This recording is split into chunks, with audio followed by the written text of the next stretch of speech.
Hello there, wrestling fans, and good day to you all. Now wait. Hold on a minute. Just hang on a second. I know you're upset. I know you saw ups and downs. I know you clicked on it. What you were expecting was Simon Miller, and what you've actually got is some sort of knockoff Jules. However, I understand your frustrations. I get it. I was supposed to be 6 foot tall, and yet here I am, always the last person to know when it's raining. Of course, that's a joke that would make more sense if you'd ever seen me in person. Nevertheless, I'm Adam from WhatCulture, and the powers that be have decided that, much like Simon does with SmackDown and Raw, they'd like to do an NXT ups and downs. Now, I'm sure in an ideal world, Simon will be doing this, but let's face it, he's busy and successful, and I am painfully available. I'm sure we'll be fine. Awkward, time-consuming, and a little bit too hairy. A bit like puberty, actually, now that I think about it. However, fine all the same. With that said, though, let's get right to it, shall we? And crack on with this week's episode of Ups and Downs for NXT.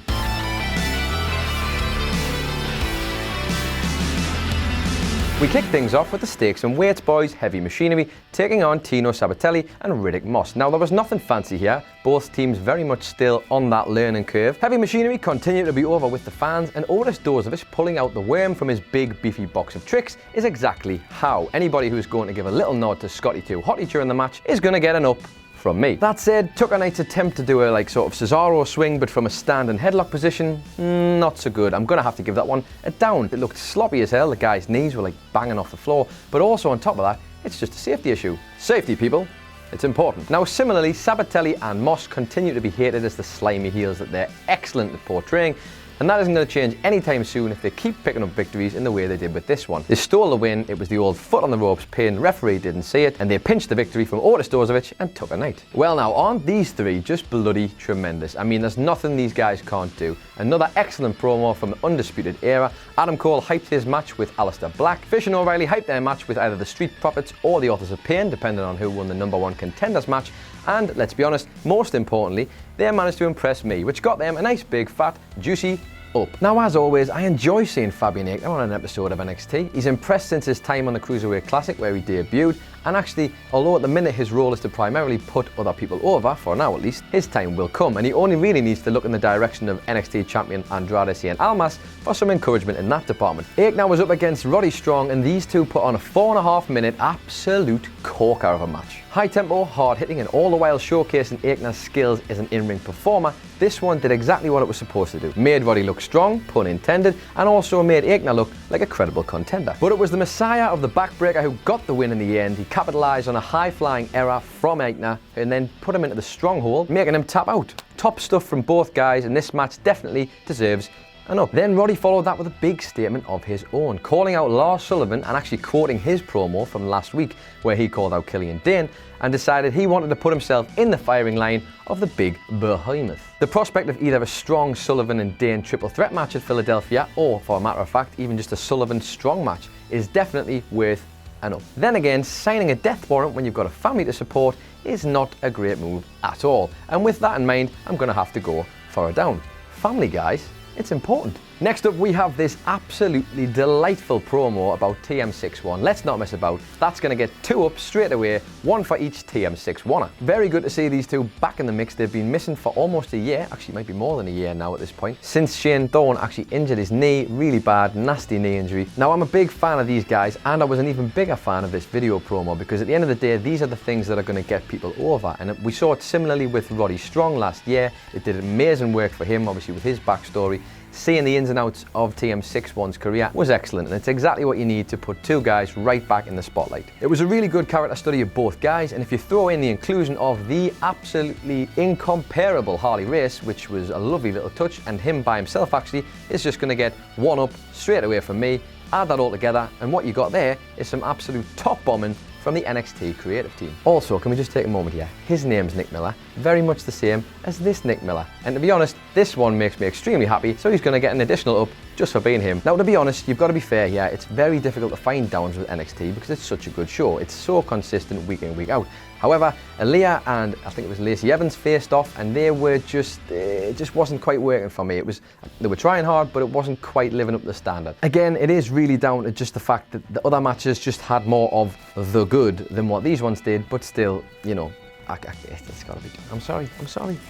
In fairness, it's probably quite appropriate that this whole match really was just kind of a setup for the post-match shenanigans that took place swiftly afterwards. Evans would cut a promo in her first as a heel, I guess, and maybe her first altogether, where she called out Nikki Cross, Ember Moon and Kairi Sane, which all felt very early considering she hasn't really had time to be built as a heel. She was cut short by Shayna Baszler, the badass of NXT, who was about to come and take the place by storm. Evans backed off. She was obviously quite wary, so she should be if she's seen what Shayna Baszler has been doing to other people. And then Baszler proceeded to head to the ring, where she was going to cause more havoc.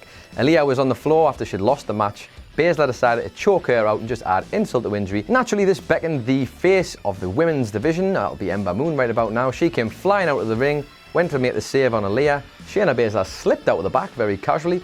Those two didn't quite get it on there, but Ember Moon was full of fury and had plenty to say on the mic afterwards. And her veins were obviously flying, full of that energy drink she must drink to make her eyes go that funny colour, because Ember was on it. She was absolutely furious. Was challenging Baszler to a throwdown, said she could come in the ring if she wanted to bully someone and try it with her. As you can imagine, Baszler declined the invitation. She wasn't wearing her ring gear after all, but she did suggest, however, that they did throw down at Philadelphia. So that sounds like that match has been officially made. It's going to be for the title. Them two getting it on is going to be pure magic, and it'll be interesting to see where it goes. That's going to get all together. I believe it's called Up. Now, speaking of big title matches at TakeOver Philadelphia, we segue seamlessly into the path of the one, the only, Johnny freaking Wrestling. Now, anyone who's followed Gargano since his split with Ciampa, and probably before that, truth be told, you will know that he is the biggest babyface, not just in NXT, but in WWE in general. He follows in the footsteps of the Daniel Bryan Sami Zayn blueprint, where he's the archetypal underdog, breaking the boundaries and turning those no's into the all-important yeses. And that is exactly the angle we had last night. It started backstage with Zelina Vega. She challenged Gargano to prove himself by defending his title shot against the Velveteen Dream, who the week before had also said that Gargano wasn't worthy, and she put the challenge to Gargano, and even Regal at this point seemed like it might not be a good idea for Gargano to do that. Now, as you can imagine, this was the catalyst for the defiant Johnny Gargano to come wandering down to the ring full of absolute fury and ready to deliver one of the most passionate promos he has in his career to date. Johnny Wrestling spoke from his rebel heart and said it was not a fluke that he was here, this was his time and nobody was going to stop him from getting what he wanted. He then accepted the challenge to face Velveteen Dream next week, and the goosebumps I had when he said the words Johnny freaking Wrestling, second only to the wrench in my gut when he mentioned that no one was going to be able to stop him. That surely leaves the door ajar slightly for a one psycho killer perhaps to come and burst the door down. Really great stuff from Johnny Gargano all around the board. The number one contender absolutely nailing his spot this week on NXT. And you see this, Johnny? This right here? This is an up. And it's for you, my friend, because you bloody earned it. And here's to you, and hopefully a title win at NXT Philadelphia. And finally, we ended the night with the Street Profits versus the Authors of Pain for the number one contendership. And it has to be said, Street Profits, while they are amazing, they have a good chemistry with the audience, and they have a good chemistry with each other. In between the ropes, they're not quite a finished product just yet. Regardless of that, they did put on a good showing against the Authors of Pain, even if they did come up short in the end. Montez Ford took the majority of the pain from the Authors of Pain, who were ferocious in their beating up of poor old Montez Ford. Ford sold like an absolute champ during the match, and finally, after getting beat down, made the desperate comeback to just get Angelo Dawkins a little tag in. They rallied briefly, but unfortunately the Authors of Pain were just a little bit too powerful for the serial starers, and sadly it was a super collider and a last chapter that would end the match 1, 2, 3. That win for the Authors of Pain puts them slap bang in the middle of the title match at TakeOver Philadelphia against the Undisputed Era. That should be a great match, but it also happens to be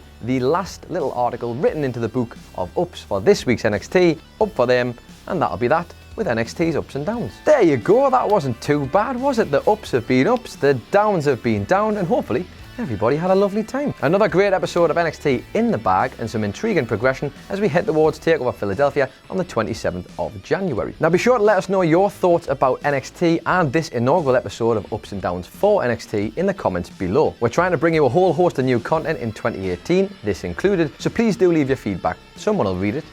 Honestly, no, somebody will. They will read it, won't they? Yeah, cool. They do. Anyway, don't forget to like, share and subscribe, and if you fancy it, you can head over to WhatCulture.com to find more fantastic content. Yay, content! I'm Adam Nicholas, this has been Ups and Downs, or at least the fake Razor and fake Diesel of Ups and Downs, and as always, have a f***ing great day. So, thanks for watching. Please feel free to click on any of these things around my head, or something terrible might happen to the dog. Too sweet me, bro. Traitor. Traitor.